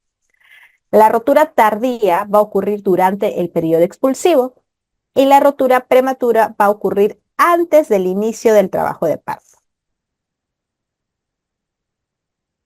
A ver, creo que hay preguntas. Así es, Fanny. La fase activa estacionaria se considera mayor a 2 horas. Es decir, específicamente, toda paciente en trabajo de parto en fase activa con una dilatación que se siga manteniendo en el mismo rango mayor a 4 horas es una fase activa estacionaria. ¿Sí? Muy bien. Ahora, pasamos al segundo periodo del parto que vendría a ser lo que es el periodo expulsivo, que se va a caracterizar por la salida del feto a través del canal vaginal, en el cual el feto va a hacer ciertos movimientos cardinales que se van a acomodar al estrecho superior de la pelvis para poder darse el nacimiento del producto.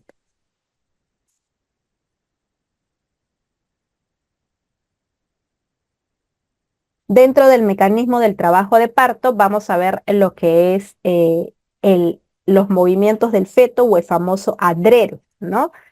¿Qué significa adrere, obstetra? Adrere significa, las siglas adrere propiamente dichas, es la acomodación y la orientación de la cabeza fetal hacia el estrecho superior de la pelvis.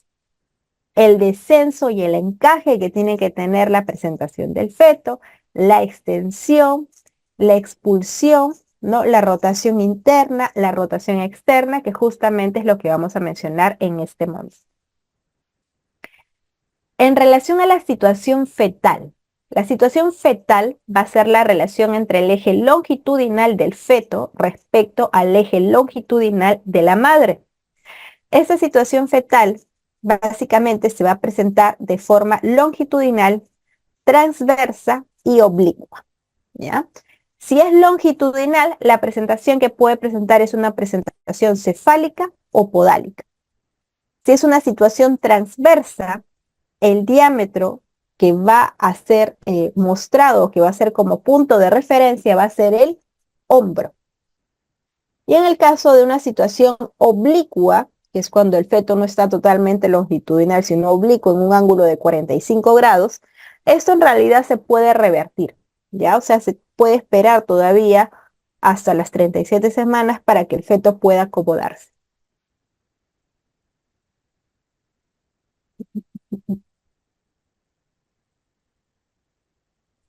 La presentación fetal va a ser la posición del cuerpo fetal más avanzado dentro del conducto del parto o en su máxima proximidad, ¿no? La presentación, como hemos mencionado, presentación cefálica, presentación podálica o pelviana.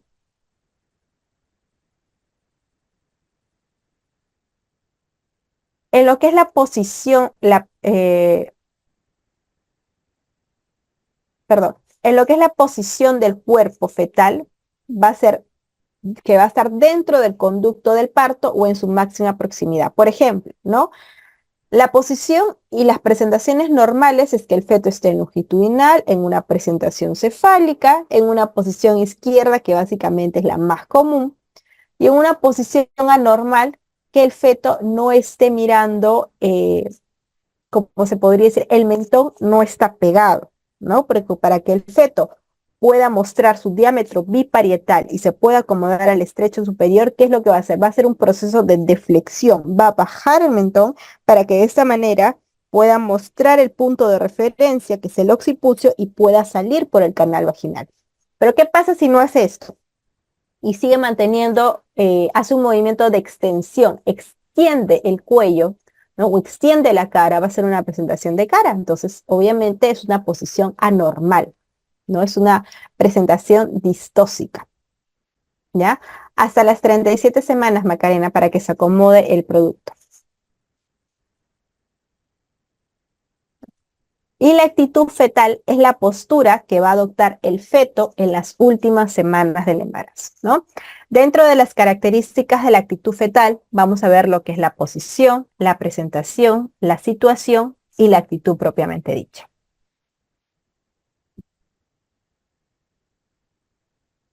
Y dentro de la evaluación obstétrica que nosotros realizamos, vamos a ver lo que es la variedad de presentación, ¿no? Bueno, el periodo expulsivo, como ya indicamos, es la salida del feto por el canal vaginal mediante los movimientos cardinales que va a realizar el producto para poder salir y poder nacer. Dentro de lo que es la variedad de presentación, que también es un punto adicional a la evaluación que yo voy a realizar en el tracto vaginal, ¿cuál es la variedad de presentación más común? A ver, les pregunto a todos ustedes, ¿cuál es la variedad de presentación más común?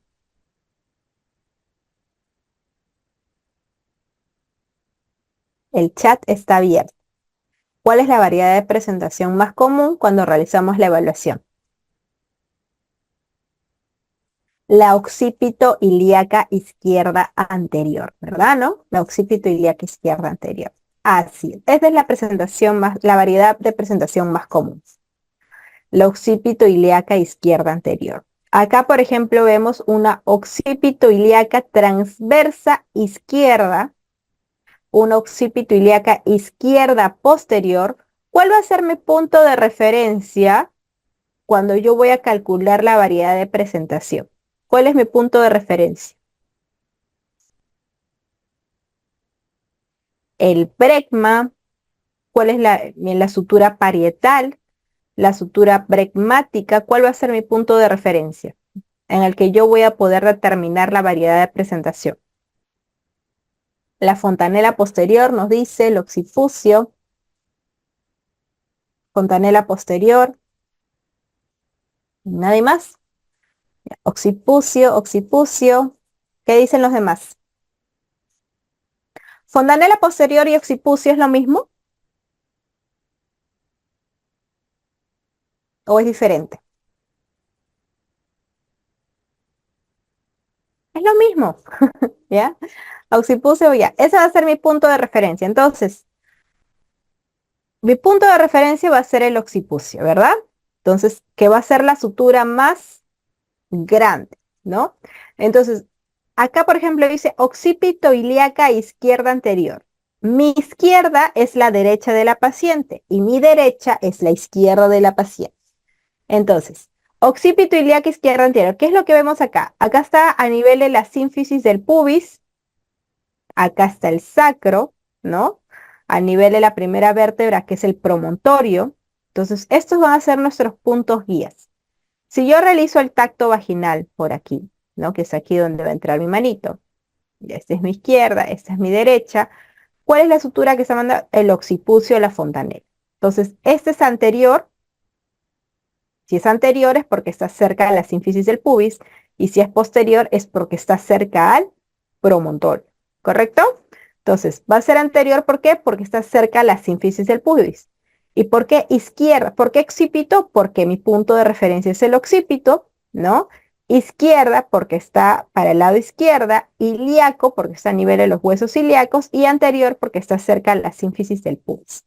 Entonces, ¿cuánto es una occipito ilíaca izquierda posterior, por ejemplo? Acá, que se invierte, ¿no? Que la fontanela o la parte del occipucio va a estar más cerca a lo que es el sacro o la primera vértebra, que es el promontorio, y se va a alejar o se va a equidistar de la sínfisis del pubis. Va a estar posterior. ¿Para qué lado? Izquierdo. Entonces, occipito ilíaca izquierda posterior. Occipito sacro. ¿Por qué occipito sacro? Porque prácticamente todo mi punto de referencia va a estar a nivel del sacro. Occipito ilíaca derecha posterior, ¿no? Entonces, antes estaba para este lado, que es para el lado izquierdo. ahora está para el lado derecho, cerca al promontorio, por eso es posterior, y se va a equidistar o alejar de la sínfisis púbica, ¿ya? Entonces, de esta manera nosotros podemos determinar la variedad de presentación. Así es, la fontanela, eso es lo que estoy señalando. Ah, no, ahorita vamos a verlo mejor. Es que yo lo estoy viendo desde el ángulo donde estoy sentada, capaz por eso ustedes se están confundiendo, que estoy al revés. A ver, Jesús nos dice, buenas tardes, ante un parto demorado y hay un sufrimiento fetal, ¿por qué los médicos no optan por la cesárea, sino más bien hacen que la paciente dé a luz, como se dice, a la fuerza? Esto último mm, casi siempre deja secuelas. Gracias. Sí, efectivamente, ¿no? O sea, lamentablemente a veces en nuestro sistema de salud, muchas veces sabemos cuál es la realidad del feto y de la misma manera de la madre, ¿no? Y seguimos teniéndola ahí en observación, seguimos haciéndola pujar, ¿no? Como les mencioné el ejemplo, ¿no? De hace un rato. ¿Qué pasa si mi paciente se sigue manteniendo en la misma fase activa, no avanza su dilatación, no tiene buena dinámica? ¿Para qué voy a seguir con la paciente? ¿Qué voy a hacer? Yo no voy a hacer nada. Al contrario, esa paciente se va a cansar, va a haber un agotamiento uterino, un agotamiento materno. El bebé va a empezar a alterarse sus latidos fetales, ya va a haber un compromiso fetal, ¿no?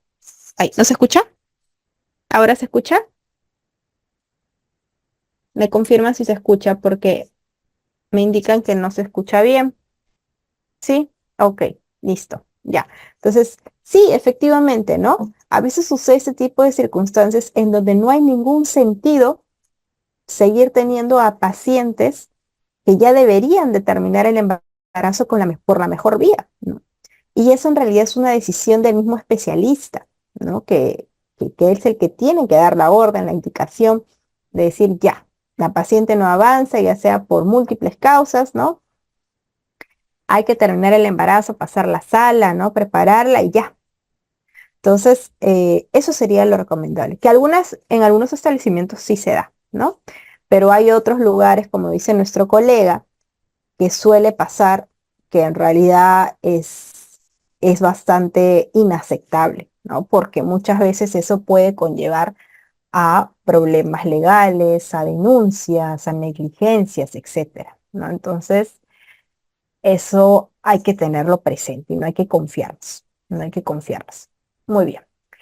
Seguimos con la variedad de posición, ¿no? Entonces, ¿qué más podemos mencionar acerca de la variedad de posición del feto? ¿No? Que va a ser la relación entre el punto toconómico y las partes anterior, transverso, posterior de la pelvis materna. Acá vemos más ejemplos, ¿no? Vamos a aumentar la imagen para que se pueda ver mejor. Ya. Entonces acá, por ejemplo, en esta figura, vemos las variedades de presentación variedades de posición, perdón, en presentación cefálica, ¿no? Donde se va a determinar la relación del vértice o el occipucio, que es el punto de referencia, con la pelvis materna, ¿ya? Con la pelvis materna.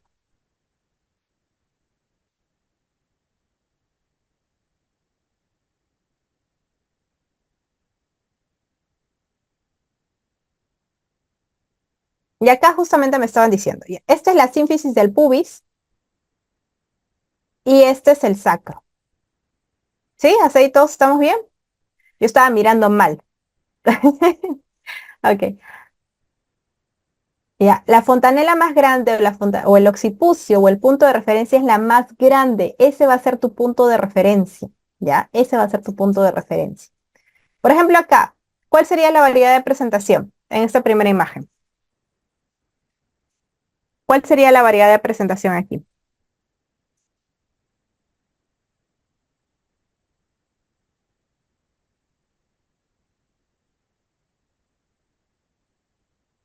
A ver, a ver, a ver. ¿Cuál es la variedad de presentación de la primera imagen?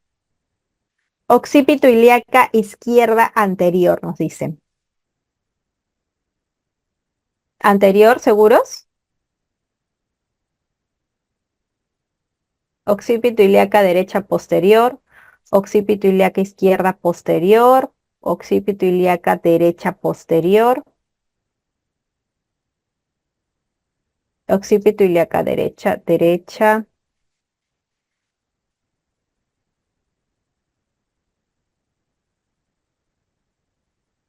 ujú.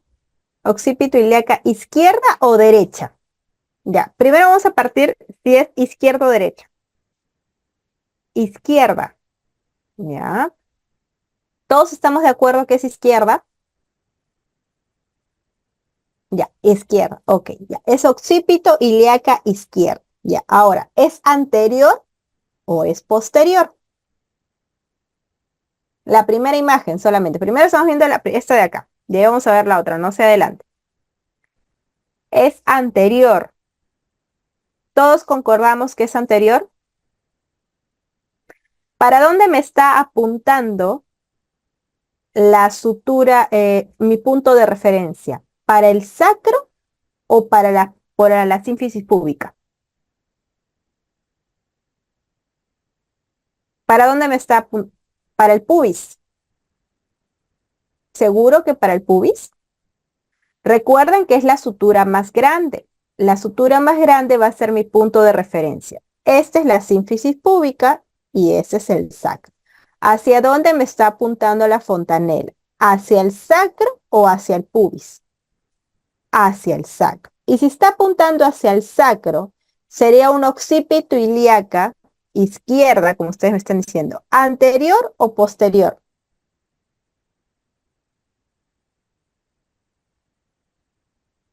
Posterior, así es, sería una occipito ilíaca izquierda posterior. ¿Y por qué me habían dicho anterior? Posterior. ¿Estamos todos de acuerdo? ¿O hay alguien que no esté de acuerdo?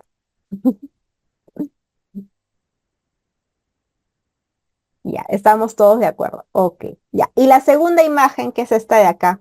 Ya, vamos a volver a explicar si es que no entendieron la primera. Ya, la segunda. ¿Cuál sería la segunda, la variedad de presentación? Esta de acá. Ahora esta. Ya hicimos esta, ahora esta. ¿Cuál es la variedad de presentación? Esta es izquierda. A ver,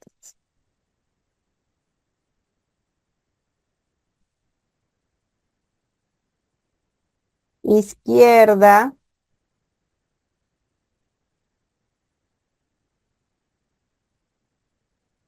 derecha.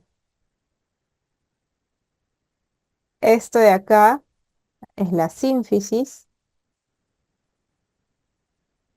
Esto de acá es el promontorio. Ay, o sacro, como quieran llamar. Bueno, el promontorio es la primera vértebra del sacro, ¿no? Sacro. Ya. ¿Cuál es mi punto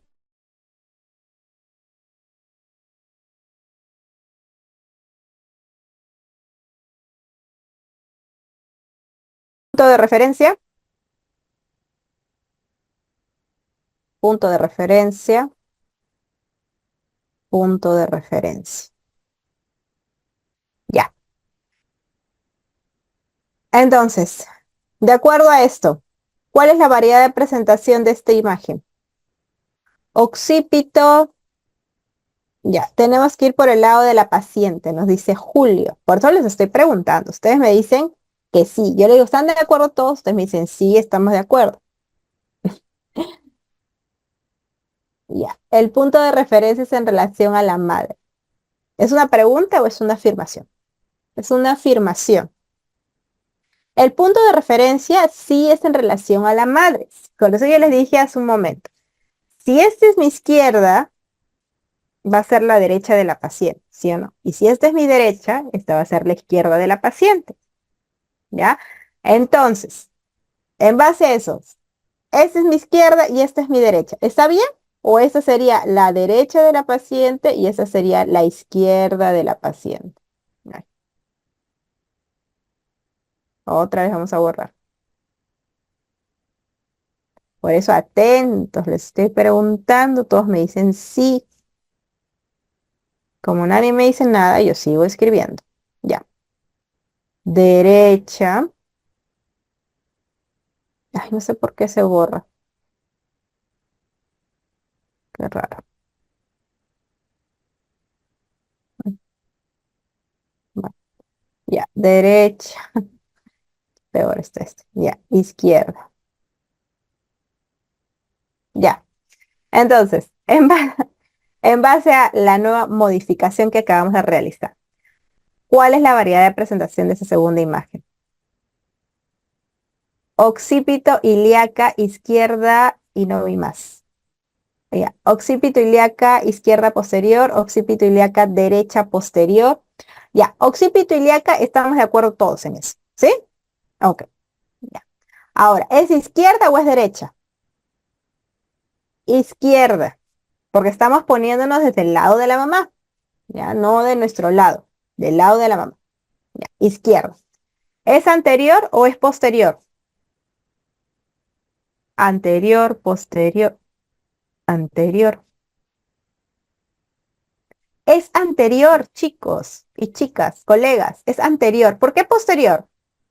A ver, alguien me dijo posterior. ¿Por qué posterior? ¿Cuál es la sutura? ¿Cuál es el punto de referencia que se está acercando más hacia la sínfisis del pubis?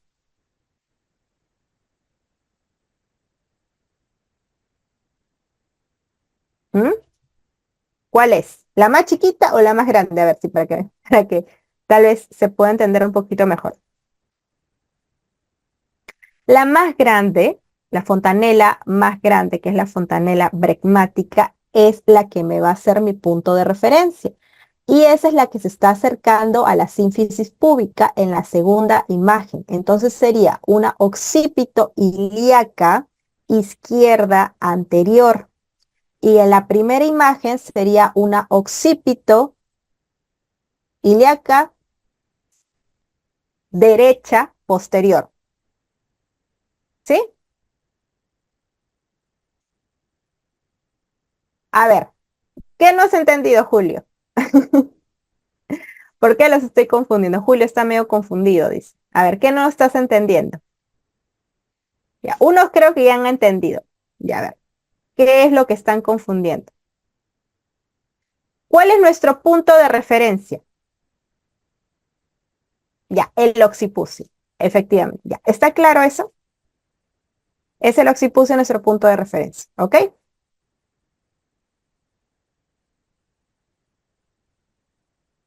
Ya, ok. De acuerdo a las dos fontanelas que se están presentando en la imagen, ya, la fontanela más grande, ¿cómo se llama? Anterior. ¿Todos de acuerdo? Bregmática. Ya. Fontanela anterior, bregmática, bregmática.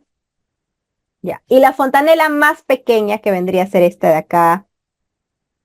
acá, ¿cómo se llama? Por el chat, chicos, por el chat. Yo les leo a todos, no se preocupen. ¿Ya? Landoidea, posterior, o occipucio, posterior, landoidea, landoidea, occipucio. Ya. ¿Y cuál es la de las dos fontanelas que ustedes me acaban de mencionar, que es la bregmática y la fontanela posterior? ¿Cuál es la que va a ser mi punto de referencia para yo poder determinar la variedad de presentación? ¿El occipucio o la fontanela posterior? A ver, pónganse de acuerdo. ¿Seguros que el occipucio? ¿Seguros que la fontanela posterior? Ambos son lo mismo, dice. Chicos, si retrocedemos el chat, ustedes mismos han dicho que es lo mismo. Y ahora se contradice. Miren que yo les estoy volviendo a reformular las preguntas para ver si verdaderamente están entendiendo y si verdaderamente están reconociendo bien el tema de las fontanelas. La bregmática es el punto de referencia en presentación del breg y no es en presentación del occipucio. Ok, ya. Entonces, nuevamente, La sutura que va o la fontanela que va a derivar, que va a ser nuestro punto de guía, nuestro punto de referencia para poder definir la variedad de presentación del producto o del feto. ¿Cuál va a ser? La fontanela anterior o bregmática o la fontanela posterior.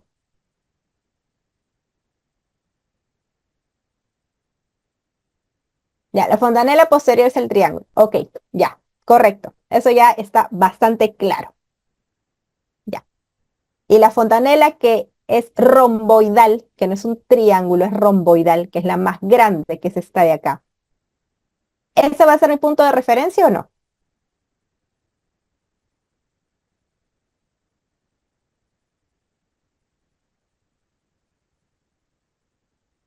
¿Y cuál va a ser mi punto de referencia? Entonces, la fontanela triangular. La triangular. Ya. ¿Seguros que es la fontanela triangular?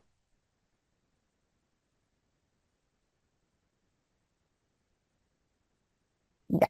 Y si es la fontanela triangular, como ustedes me están diciendo, súper seguro. Ya. ¿Cuál sería mi variedad de presentación?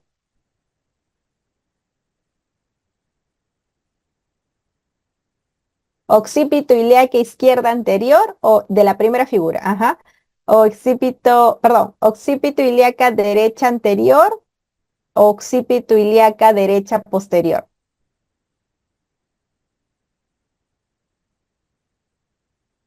Anterior, nos dice.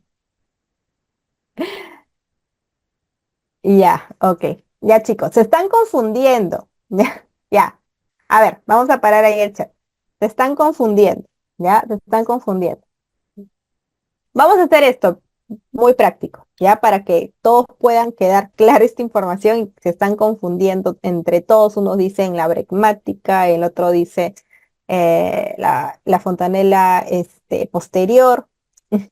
Ya, miren, vamos a hacer más ejemplos, ¿ya? Vamos a hacer más ejemplos. Yo les, que quede como tarea esta parte para que ustedes mismos, a ver, los que están confundidos, ¿ya? Nadie ganó. Ya. Yo no los estoy confundiendo, yo estoy viendo a ver ustedes en qué se están confundiendo, porque ustedes me dicen, es la bregmática, es la fontanera posterior, ok, yo estoy repitiendo lo que ustedes están diciendo. A ver en qué momento alguien me dice por ahí que está mal o que está bien.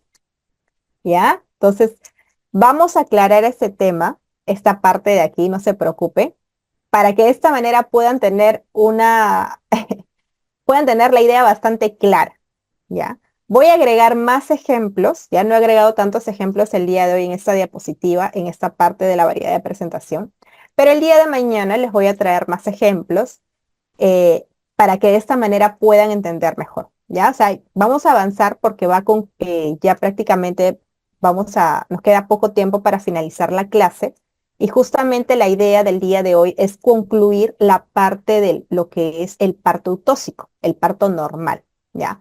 El día de mañana vamos a volver a estar presentes, yo voy a estar presente y les vamos a concluir, vamos a empezar terminando de explicar este ejemplo para que quede lo bastante claro, no se preocupen.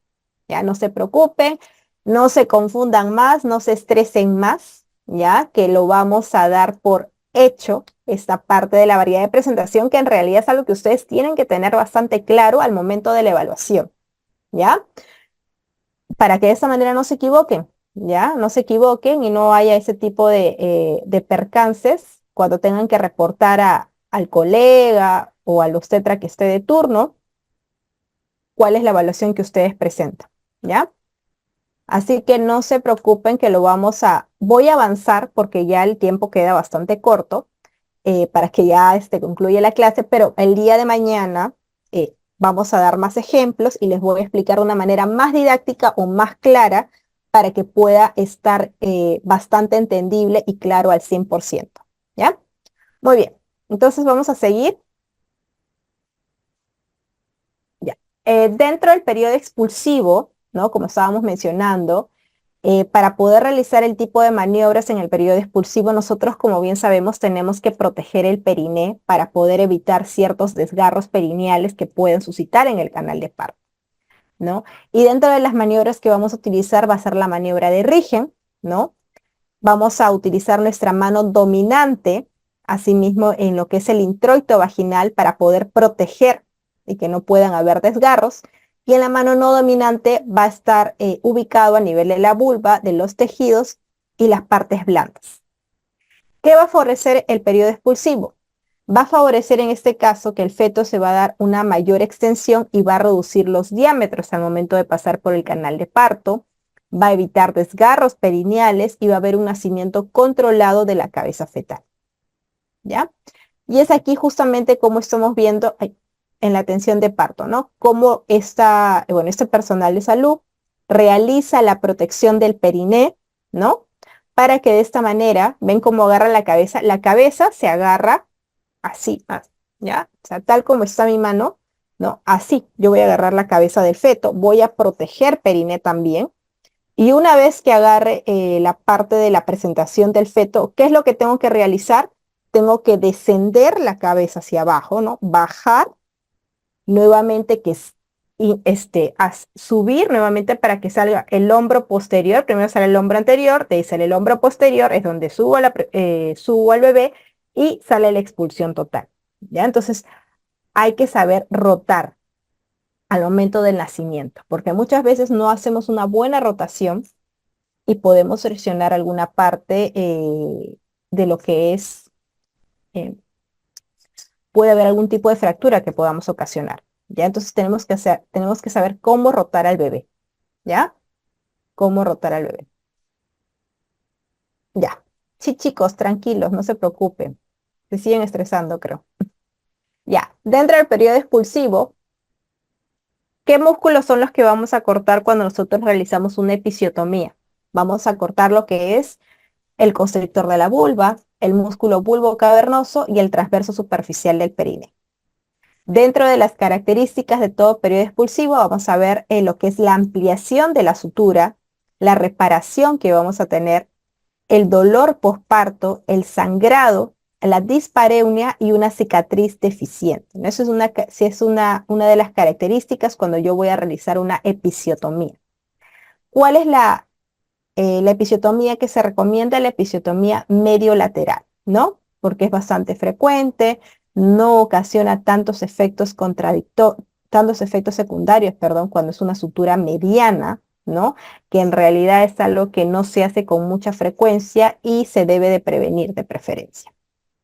Las maniobras de Olliopol, ¿no? Que nosotros conocemos de por sí, la primera, la segunda, la tercera y la cuarta maniobra de Olliopol, ¿no? Dentro de la primera maniobra va a evaluar lo que es el fondo uterino y va a permitir identificar la estática fetal y la denominación de qué polo fetal, es decir, si es un polo fetal cefálico o es una presentación pelviana, ¿no? Las partes de las nalgas específicamente van a tener una sensación como va a ser una masa, ¿no? No va a ser una parte dura y consistente como lo que es la cabeza fetal, ¿no? Inmóvil, esa se diferencia. La segunda maniobra de Leopold es cuando se va a realizar la evaluación con ambas manos, se va a evaluar los flancos maternos de la madre para poder determinar, ¿no? Donde se encuentra una estructura dura y resistente que va a ser la parte del dorso o la espalda fetal, y la otra parte del flanco es donde se van a determinar estructuras irregulares, ¿no? Que generalmente ahí está en la parte de las piernas o los pies del feto. La tercera maniobra va a ayudar a la confirmación de la presentación del feto, en donde el pulgar y los dedos de una mano van a agarrar la parte inferior, como estamos viendo acá, del abdomen, justo por encima de la sínfisis del pubis, ¿no? Si la presentación no está encajada, la cabeza o la masa va a ser móvil, que generalmente obviamente es la cabeza, y ahí es cuando vamos a poder determinar la tercera maniobra. La cuarta maniobra va a ayudar a determinar el grado del descenso fetal, donde el examinador se va a colocar frente a los pies de la paciente y los dedos de ambas manos se va a colocar en los lados de la parte de la presentación. Acá se va a ejercer una presión profunda en dirección al eje de la entrada de la pelvis y de esta manera vamos a poder determinar si la presentación está encajada o no está encajada. ¿Ya? Muy bien. Entonces, de esta manera hemos concluido con el periodo expulsivo. Ahora vamos a pasar a lo que es el periodo del alumbramiento. El alumbramiento o tercer periodo del parto, ¿no? Que es la expulsión de la placenta, la expulsión de las membranas fetales. El objetivo principal es desprender y que descienda y sea expulsado tanto la placenta como los anexos ovulares respectivos. Recordemos que la placenta tiene forma discoidal, mide aproximadamente de 15 a 25 centímetros de diámetro, ¿no? Tiene 3 centímetros de espesor, su peso es entre un rango de 500 a 600 gramos y ya está distribuido por una cara materna, que son los cotiledones, y una cara fetal, que ahí es donde se inserta el cordón umbilical, distribuidos por 2 arterias y una vena, ¿no? El cordón umbilical va a estar unido al feto con la placenta, va a medir unos 50 centímetros aproximadamente y va a tener 2 arterias y una vena. ¿Cuál es el mecanismo del desprendimiento placentario? Que se van a producir por los mismos mecanismos fisiológicos, ¿no? Que van a llevar a la expulsión total del feto en el parto durante la contracción y la relajación del músculo uterino. Los tipos de desprendimiento es el desprendimiento de Schultz, que es el que a menor sangrado generalmente se da, y el desprendimiento de Duncan, donde se da un mayor sangrado en este periodo, en este tercer periodo del parto, ¿ya? Los tipos de desprendimiento, como bien menciono, es de aspecto central, que el sangrado es tardío, donde se muestra la cara fetal, y es el más frecuente con un 75% de incidencia. Y en el caso de la modalidad Duncan es menos frecuente con un 15% y lo que se va a mostrar primero al momento de la expulsión es la cara materna. La duración del periodo placentario es normal hasta los 10 minutos, ¿no? Se considera prolongado cuando ya pasa un periodo de 10 a 30 minutos y se indica que es retención placentaria cuando es mayor a 30 minutos. Dentro de las maniobras a realizar, por ejemplo, tenemos la maniobra de Dublín, ¿no? Que es una torsión continua, como estamos viendo acá en la imagen de la placenta, en donde yo voy a girar la placenta, ¿no? Voy a girar la placenta hacia abajo en un sentido longitudinal firme para que de esta manera sea expulsada de forma natural y no estar jalando, ¿no? La maniobra de Crede es al presionar la pared abdominal con el pulgar sobre la superficie anterior del fondo uterino y asimismo realizarlo con la palma de las manos, perdón, sobre la superficie posterior, aplicando la presión hacia la apertura vaginal.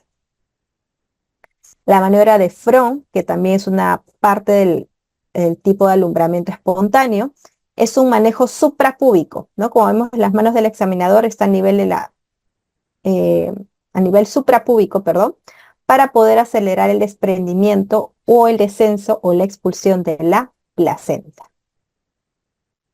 Dentro de un manejo fisiológico no se utiliza ningún tipo de oxitóxico como la oxitocina. La placenta es expulsada por gravedad. Se realiza el pinzamiento del cordón umbilical después de la expulsión de la placenta. En el manejo activo se van a administrar oxitóxicos, se va a pinzar el cordón umbilical, se va a expulsar la placenta mediante tracción del cordón y lo que es la contratracción o la maniobra de Braxton Hicks. ¿Ya? Muy bien. Entonces, hasta aquí nos vamos a quedar, que justamente hemos tocado todo lo referente a lo que es el parto eutóxico en base al temario que hemos presentado al inicio de la clase del día de hoy. El día de mañana vamos a hablar o a realizar la ponencia acerca de todo lo que es referente al parto distóxico o patológico.